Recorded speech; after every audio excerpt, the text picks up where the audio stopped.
23 de abril de 1945. Harry Truman ha sido presidente durante 11 días.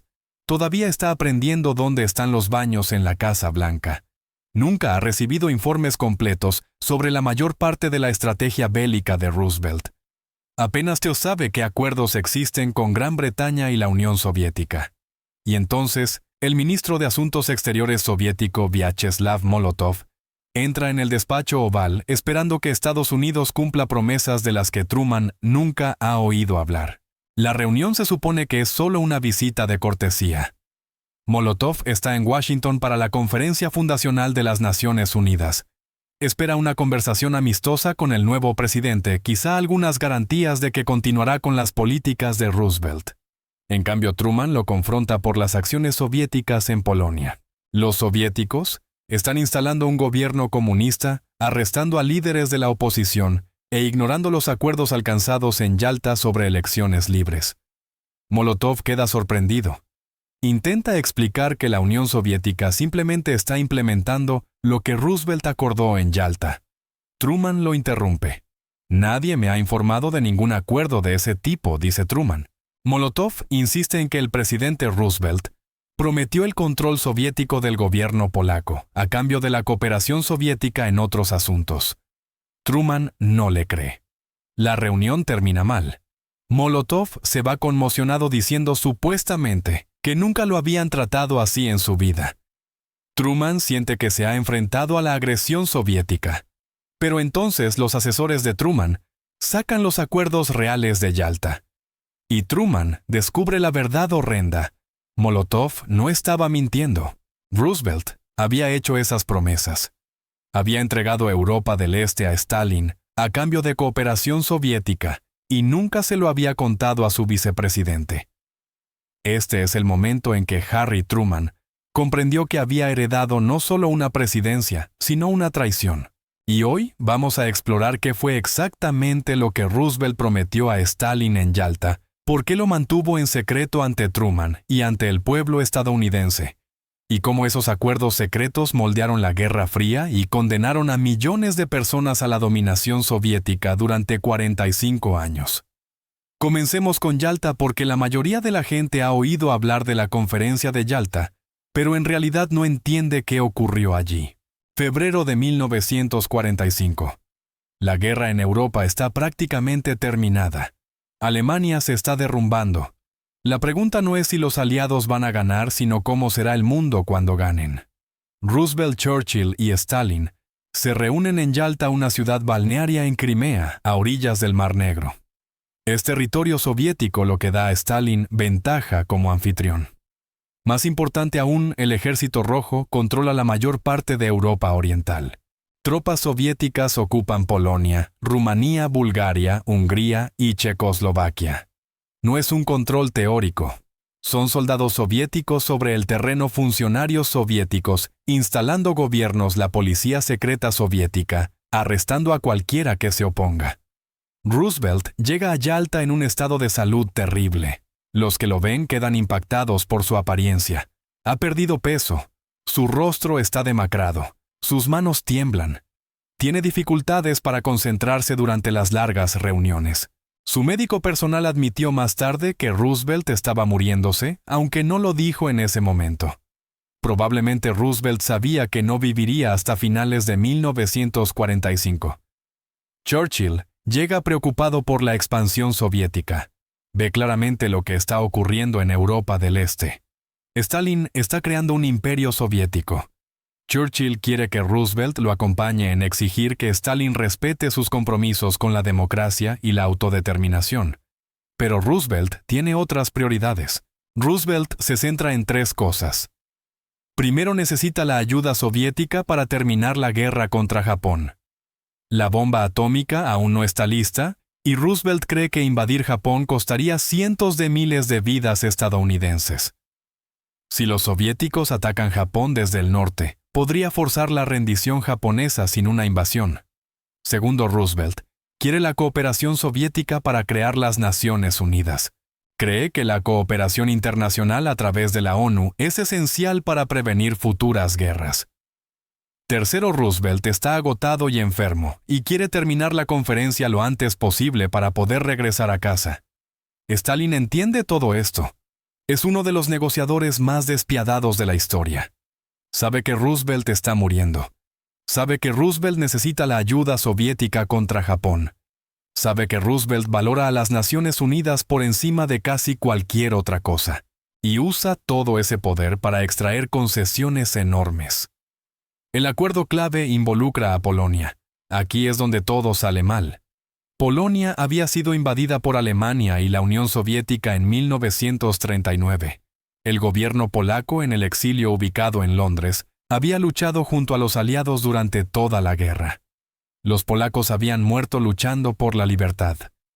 Todos asumían que Polonia sería restaurada como una nación democrática e independiente después de la guerra. Stalin tiene otros planes. Polonia limita con la Unión Soviética. Ha sido la ruta de invasión hacia Rusia múltiples veces a lo largo de la historia. Stalin es paranoico respecto a la seguridad y está decidido a que Polonia nunca vuelva a amenazar a la Unión Soviética. Su solución es simple: Polonia debe tener un gobierno amistoso hacia Moscú, lo que significa un gobierno comunista bajo control soviético. Roosevelt y Churchill saben que esto viola todo lo que han dicho sobre luchar por la libertad y la democracia. Han pasado años diciendo a sus pueblos que la Segunda Guerra Mundial se libra para defender el derecho de las naciones a elegir sus propios gobiernos. Pero Stalin controla Polonia militarmente. Las tropas soviéticas ocupan el país. Stalin puede instalar cualquier gobierno que quiera. Y Roosevelt y Churchill no pueden detenerlo sin iniciar una guerra con la Unión Soviética. Así que Roosevelt hace un trato. Stalin puede conservar su gobierno comunista en Polonia, pero tiene que hacerlo parecer democrático. Debe incluir a algunos polacos no comunistas en el gobierno y debe celebrar elecciones libres y sin restricciones lo antes posible. A cambio, Roosevelt apoyará las demandas territoriales soviéticas. Las fronteras de Polonia se desplazarán hacia el oeste, otorgando a la Unión Soviética una porción significativa del territorio polaco, mientras se compensa a Polonia con tierras alemanas. La Unión Soviética también conservará los estados bálticos Letonia, Lituania y Estonia, que Stalin había anexado en 1940. Esto suena a compromiso. En realidad es una capitulación total. Stalin obtiene todo lo que desea: el control del gobierno polaco, una enorme expansión territorial, y la aceptación occidental de la dominación soviética en Europa del Este. A cambio, Roosevelt recibe una promesa de que Stalin celebrará elecciones libres, una promesa que Stalin no tiene la menor intención de cumplir. Hay más. Roosevelt acepta acuerdos similares para Rumanía, Bulgaria y otros países de Europa del Este. La redacción específica es deliberadamente vaga, refiriéndose a autoridades gubernamentales provisionales, ampliamente representativas de todos los elementos democráticos, y a elecciones celebradas tan pronto como sea posible. Este lenguaje es tan elástico que carece de significado. Stalin puede afirmar que está cumpliendo mientras instala dictaduras comunistas en todas partes. En Asia, Roosevelt hace concesiones aún más dramáticas. Stalin acepta declarar la guerra a Japón dentro de los 3 meses posteriores a la derrota de Alemania. A cambio, la Unión Soviética recibe enormes concesiones territoriales y económicas en Asia. Los soviéticos recuperan territorios que Rusia perdió ante Japón en 1905. Obtienen control de los ferrocarriles en Manchuria. Obtienen un arrendamiento sobre el puerto de Port Arthur. Obtienen el reconocimiento de la dominación soviética sobre Mongolia Exterior. Roosevelt está entregando territorio y soberanía chinos, sin consultar al gobierno chino. Roosevelt también accede a otorgar a la Unión Soviética derechos de voto especiales en las Naciones Unidas.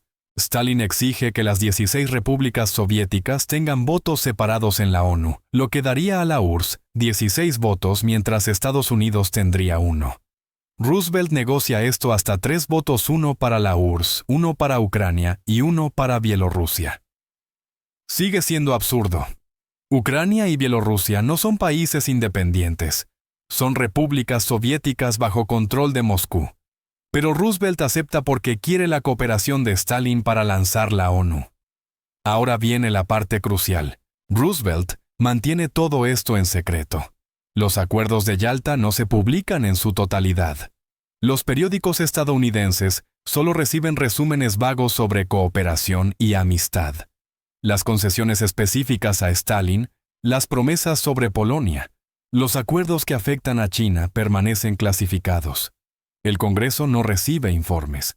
El Departamento de Estado apenas sabe qué se acordó. Y Harry Truman, el vicepresidente que podría tener que implementar esos acuerdos si Roosevelt muere, no recibe ninguna información. ¿Por qué tanto secreto? Porque Roosevelt sabe que los acuerdos son políticamente tóxicos. Si los estadounidenses se enteran de que ha entregado el control de Europa del Este a Stalin, habrá indignación. Los estadounidenses de origen polaco que votaron abrumadoramente por Roosevelt se sentirán traicionados. Los republicanos lo atacarán por vender los principios estadounidenses. Churchill ya está preocupado por cómo reaccionará Gran Bretaña, así que Roosevelt lo mantiene en secreto y espera que todo salga bien. Cree que tiene una relación especial con Stalin. Piensa que puede manejarlo mediante diplomacia personal. Está convencido de que si es lo suficientemente amistoso y complaciente, Stalin cumplirá sus promesas sobre democracia y elecciones libres. Roosevelt también cree o quiere creer que las demandas de Stalin son razonables. La Unión Soviética perdió 27 millones de personas derrotando a Hitler. Ciudades enteras fueron destruidas. La parte occidental del país quedó devastada. La paranoia de Stalin sobre la seguridad no es completamente irracional. Tal vez Roosevelt piensa que si le damos a Stalin lo que necesita para sentirse seguro, será un socio responsable en la construcción del mundo de posguerra. Esto es increíblemente ingenuo. Stalin no está interesado en una asociación. Está interesado en el poder. Ve la disposición occidental a hacer concesiones como una señal de debilidad. Cada concesión que Roosevelt hace en Yalta convence a Stalin de que puede presionar aún más. Roosevelt regresa de Yalta y pronuncia un discurso ante el Congreso el 1 de marzo de 1945. Está tan débil que se sienta mientras lo entrega la primera vez que reconoce públicamente su discapacidad. Describe Yalta como un gran éxito. Dice que los acuerdos garantizarán una paz y cooperación duraderas. Menciona a Polonia y afirma que los polacos tendrán elecciones libres y un gobierno democrático. Pero no menciona que el gobierno comunista de Stalin será el encargado de organizar esas elecciones. No menciona que las tropas soviéticas permanecerán en Polonia durante las elecciones. No menciona que en esencia ha entregado el control de Europa del Este a Stalin. El público estadounidense le cree. ¿Por qué no lo haría Roosevelt? Había guiado al país a través de la depresión y de la guerra. Era la figura política más confiable de Estados Unidos. Si él dice que Yalta fue un éxito, debe ser cierto. Pero en cuestión de semanas, Stalin está rompiendo sus promesas. El gobierno controlado por los soviéticos en Polonia arresta a líderes de la oposición. Los no comunistas son excluidos del poder. Las elecciones prometidas se posponen indefinidamente. Stalin hace exactamente lo que cualquiera debería haber esperado: toma lo que Roosevelt le dio e ignora las promesas hechas a cambio. Churchill lo ve de inmediato. Envía mensajes cada vez más desesperados a Roosevelt, advirtiendo que Stalin está creando un imperio soviético en Europa del Este. Ruega a Roosevelt que confronte a Stalin por violar los acuerdos de Yalta. Pero Roosevelt está agotado y muriendo. Envía protestas débiles a Stalin, pero no presiona con fuerza. Todavía cree que puede manejar a Stalin mediante diplomacia personal. Luego Roosevelt muere el 12 de abril de 1945. Harry Truman se convierte en presidente, y Truman no tiene idea de lo que Roosevelt prometió en Yalta. Imagina estar en la posición de Truman. De repente eres presidente de Estados Unidos, en los últimos meses de la Segunda Guerra Mundial. Necesitas entender qué compromisos ha asumido Estados Unidos para decidir cómo proceder. Pides informes a tus asesores sobre acuerdos con los aliados. Y descubres que el presidente anterior hizo acuerdos secretos que intercambian principios fundamentales estadounidenses por promesas que ya están siendo incumplidas. Truman está furioso no solo con Stalin, sino con Roosevelt. ¿Cómo pudo Roosevelt hacer estos acuerdos sin informar a su vicepresidente? ¿Cómo pudo mantenerlos en secreto del Congreso y del pueblo estadounidense? ¿Cómo pudo ser tan ingenuo como para confiar en las promesas de Stalin sobre democracia? Pero Truman también está atrapado. Los acuerdos existen. Han sido firmados. Stalin los considera compromisos vinculantes de parte de Estados Unidos. Si Truman los repudia completamente, destruirá cualquier posibilidad de cooperación con la Unión Soviética. Será acusado de iniciar una nueva guerra antes de que la actual haya terminado. Será acusado de traicionar el legado de Roosevelt. Así que cuando Molotov llega a Washington a finales de abril, Truman se encuentra atrapado entre honrar acuerdos que considera erróneos y repudiarlos por completo. Intenta encontrar un punto intermedio. Aceptará el marco básico de Yalta, pero exigirá que Stalin cumpla realmente las promesas democráticas.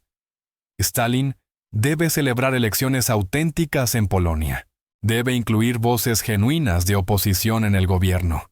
Debe permitir que los países de Europa del Este tengan verdadera independencia. Molotov queda atónito por el tono de Truman. Roosevelt siempre había sido amistoso complaciente, dispuesto a ver las cosas desde la perspectiva soviética. Truman es directo, agresivo y exigente. Molotov intenta explicar que la Unión Soviética está haciendo exactamente lo que Roosevelt acordó en Yalta. Truman responde que eso no es suficiente.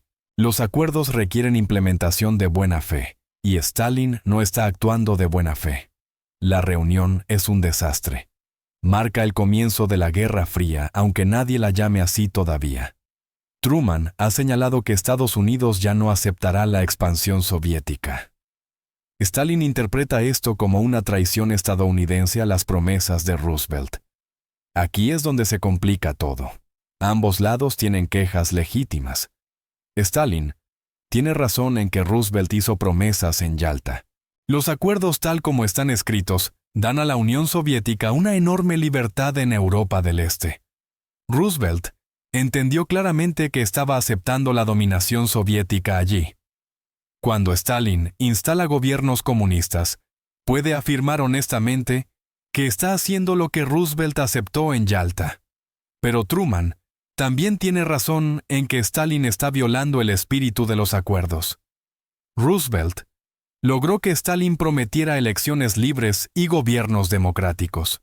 Stalin no está proporcionando ni lo uno ni lo otro. Está usando el lenguaje vago de Yalta como cobertura para crear un imperio totalitario. El problema real es que Roosevelt hizo promesas incompatibles. Prometió a los estadounidenses que Europa del Este sería libre y democrática.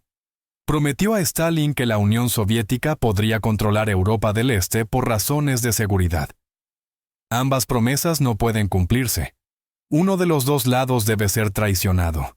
Roosevelt esperaba poder cuadrar ese círculo mediante diplomacia personal y la buena fe de Stalin. Estaba equivocado. Stalin no tenía ningún interés en la buena fe. Tomó las concesiones concretas que Roosevelt ofreció e ignoró las promesas democráticas que había hecho. En los meses siguientes, la magnitud de la traición de Yalta queda en evidencia. Polonia celebra elecciones en 1947, pero son completamente manipuladas. Los partidos de oposición son acosados, sus líderes arrestados. El Partido Comunista obtiene mayorías increíblemente altas. Observadores informan de un fraude masivo. Stalin ha cumplido la letra de su promesa al celebrar elecciones, pero ha violado por completo su espíritu. El mismo patrón se repite en toda Europa del Este. Rumanía, Bulgaria, Hungría y Checoslovaquia celebran elecciones en las que los partidos comunistas ganan mediante intimidación y fraude. Para 1948, el telón de acero del que advertía Churchill ha caído por completo. Europa del Este está encerrada bajo control soviético. Decenas de millones de personas que lucharon junto a los aliados contra Hitler se encuentran viviendo bajo dictaduras comunistas. El costo humano es inmenso. Las personas que apoyaban la democracia son arrestadas, encarceladas o ejecutadas. El ejército del hogar polaco que luchó contra los nazis durante toda la guerra es destruido por las fuerzas soviéticas. Los líderes democráticos en toda Europa del Este son purgados. Las economías son colectivizadas destruyendo la propiedad privada y las formas de vida tradicionales. Cualquiera que se oponga es etiquetado como enemigo del pueblo. ¿Podría Truman haber evitado esto? Probablemente no del todo. El Ejército Rojo ocupaba Europa del Este. Stalin no iba a retirarse solo porque Truman se opusiera. A menos que Estados Unidos iniciara la Tercera Guerra Mundial, no podía expulsar militarmente a los soviéticos. Pero los acuerdos de Yalta empeoraron todo. Le dieron a Stalin una cobertura legal. Podía afirmar que simplemente estaba implementando lo que Roosevelt había aceptado.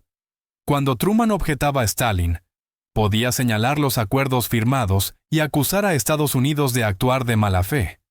Esto envenenó cualquier posibilidad de cooperación.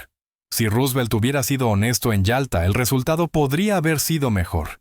No perfecto, pero mejor. Podría haber dicho a Stalin: reconocemos tus preocupaciones de seguridad y tu control militar sobre Europa del Este, pero no podemos aceptar la subyugación permanente de estas naciones. Nos opondremos a las dictaduras comunistas donde quiera que aparezcan, incluso si no podemos detenerlas militarmente ahora mismo. No estamos aceptando la dominación soviética. Estamos reconociendo la realidad mientras dejamos claro que trabajaremos para cambiarla. Esto habría sido honesto. Habría evitado promesas falsas sobre democracia que Stalin nunca tuvo intención de cumplir. Habría preparado al público estadounidense para la lucha que se avecinaba. Y quizá habría hecho que Stalin fuera más cauteloso sabiendo que Estados Unidos no aceptaba su expansión, sino que simplemente no podía detenerla de inmediato. En cambio, Roosevelt hizo promesas a todos, las mantuvo en secreto, y esperó que todo saliera bien. No fue así. Y Truman heredó el desastre. La traición de Yalta envenenó las relaciones entre Estados Unidos y la Unión Soviética durante los siguientes 45 años. Stalin creía que Roosevelt le había prometido Europa del Este y que Truman había incumplido. Los estadounidenses creían que Roosevelt había arrancado promesas de democracia y que Stalin las había traicionado. Ambos lados se sintieron engañados.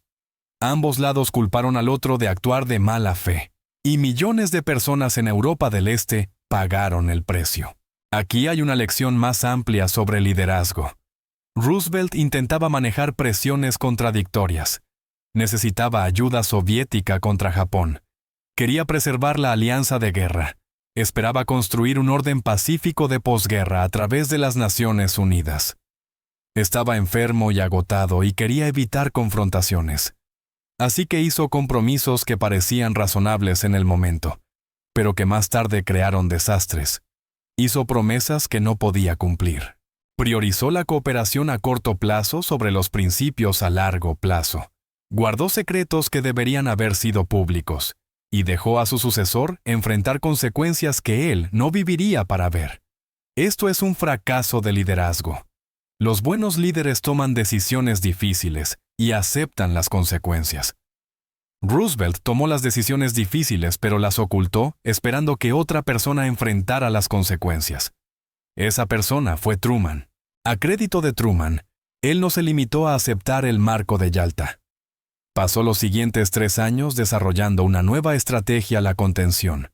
La doctrina Truman, anunciada en 1947, comprometió a Estados Unidos a apoyar a los pueblos libres que resistieran la subyugación. El Plan Marshall reconstruyó económicamente Europa Occidental, haciéndola resistente a la influencia comunista.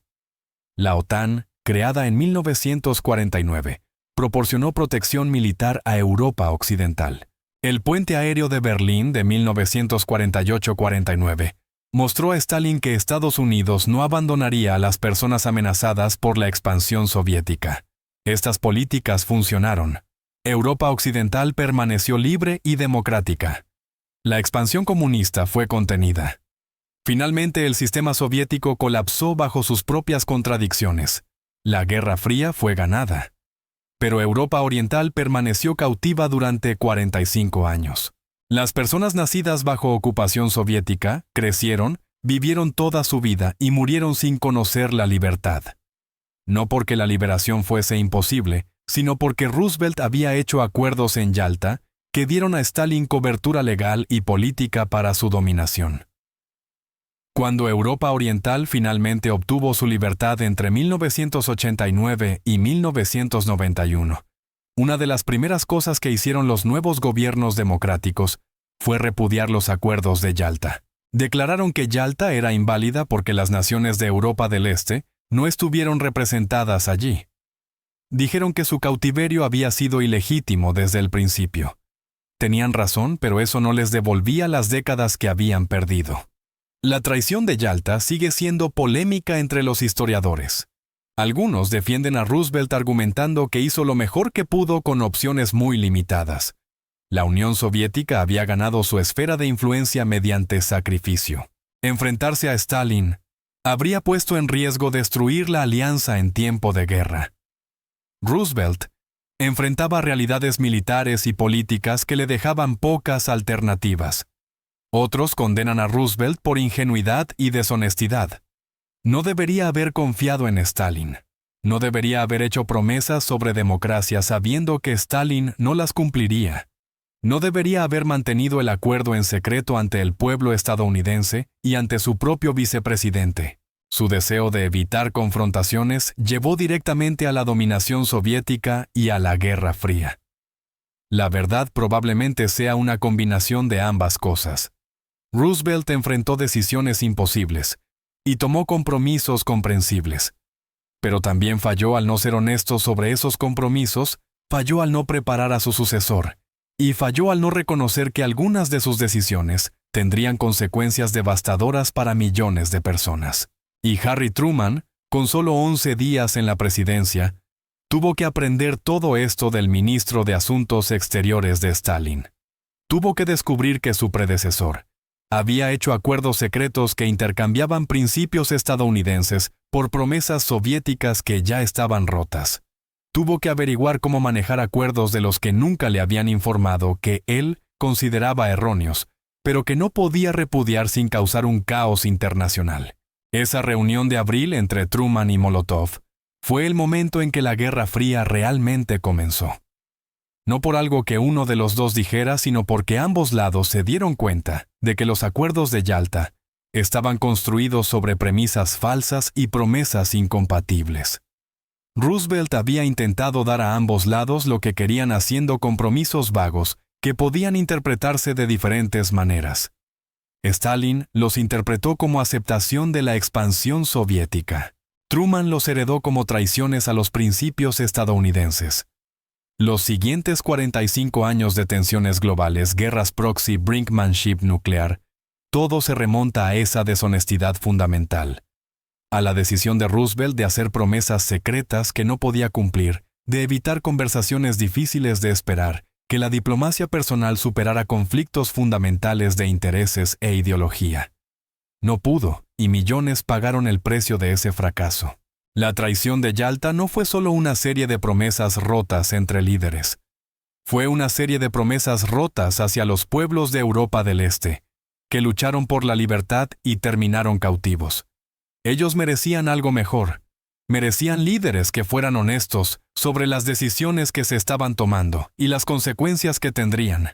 En cambio, recibieron acuerdos secretos hechos por hombres moribundos descubiertos demasiado tarde, por sucesores que no podían arreglar nada. Esa es la verdadera historia de Yalta, no una conferencia donde se planificó cuidadosamente el mundo de posguerra, sino un momento en el que compromisos oportunistas crearon décadas de miseria. Y la primera lección real de Harry Truman como presidente fue aprender lo terriblemente mal preparado que había sido puesto para fracasar.